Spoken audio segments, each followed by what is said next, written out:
በአንድ የእግር ኳስ ጨዋታ ላይ ከግብ ጠባቂ ውጪ ሌሎች ተጫዋቾች ግብ ጠባቂ ሆነው ሲጫወቱ ተመልክተው ያውቃሉ?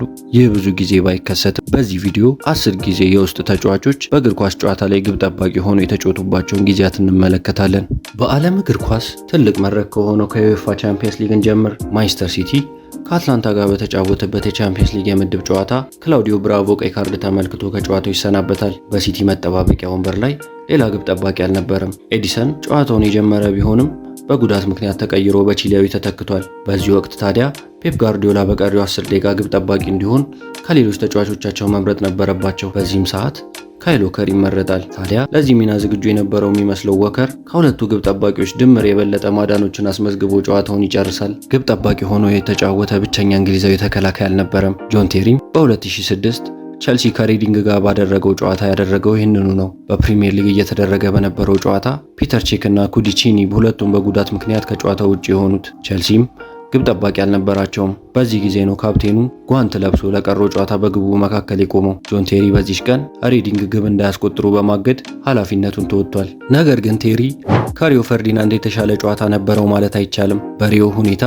ጓንት እንደለበሰ የመጀመሪያ ስራው ፔናልቲ ለመመለስ መዘጋጀት ነበር። ፔናልቲውን ያስገኘው ግብ ጠባቂ ቀይ ካርድ ተመልክቶ ከጨዋታ መውጣቱን ተከትሎ እና ፈርጌም ሁሉንም ተጫዋቾቻቸውን በመጠቀማቸው ፈርዲናንድ በግቡ መሃል ቆሞ ፔናልቲውን መጋፈጥ ነበረበት። በእርግጥ ፔናልቲው ቢቆጠርም ለሪዮ ክብር ሊሰጠው ይገባል። ቢያንስ ትክክለኛውን አቅጣጫ ገምቷል። ግብ ጠባቂው ከሌለ የግብ ዘብ ለመሆን ተከላካዮች ምክንያታዊ ምትክ ይመስላሉ።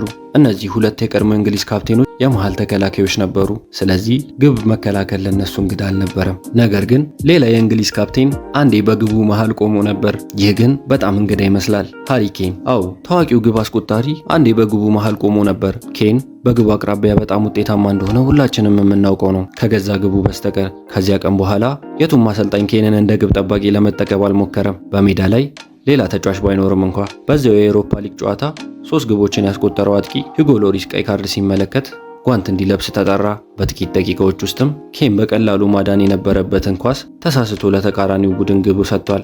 ነገር ግን ሃሪ ኬን እንደ ግብ ጠባቂ ግራ ያጋባል ብለህ ካሰብክ ፔሌም ለሳንቶስ በግቡ ቆሞ ነበር። እንደ ኬን ሁሉ ፔሌ በዛ ጨዋታ 3 ግቦችን ማስቆጠር ቢችልም የሳንቶስ ግብ ጠባቂ መቀጠል ባለመቻሉ በግቡ ለመቆም ተገደደ። ከእንግሊዙ ካፕቴን በተለየ ግን ብራዚላዊ ምንም ኳስ አልተሳሳተም። በዛም ክለቡ ሳንቶስ ወደ ሌላ ፍጻሜ እንዲደርስ ረድቷል። ነገር ግን አሁንም አሰልጣኞች በሜዳ ላይ ተከላካዮች እያሉ እነ ኬንና ፔሌ ያሉ ታዋቂ አጥቂዎችን ግብ ጠባቂ እንዲሆኑ ለምን እንደሚያነሳሷቸው አናውቅም። ለምሳሌ ትራፕ በ2018 ፒኤስጂ ዋንጫ ጨዋታ ላይ ቀይ ካርድ ሲመለከት ኔይማርን በግቡ መሃል እንዲቆም ቢጠሩ ኖሮ በጣም እንግዳ ተግባር ይሆን ነበር። እነሱ ዳኒ አልቬስን መርጠዋል እና ይሄም ትክክለኛ ምርጫ ነበር፣ ምክንያቱም ክለቡ በድል እንዲያጠናቅቅ ስለረዳ። የተጫዋቾች ግብ ጠባቂ ሆኖ መጫወት ያለፈ ታሪክ ብቻ አይደለም። በ2022 መጀመሪያ ወር ብቻ 2 ጊዜ ይህ ሲፈጠር አይተናል። ኮሞሮስ ግብ ጠባቂዎቻቸው ሁሉ በኮቪድ ምክንያት ሊገኙ ባለመቻላቸው ግራ ተከላካያቸው ቻካር አልዶሃር ከመጀመሪያው እስከ መጨረሻ ደቂቃ በግቡ ቆሟል። ተከላካዩ በጣም ጥሩ አፈጻጸም ማሳይቶ 4 ሴቮችንም በማድረግ በአስተናጋጇ ሀገር ላይ በተደረገው የጥሎ ማለፍ ጨዋታ 2 ግቦችን ብቻ አስተናግዷል።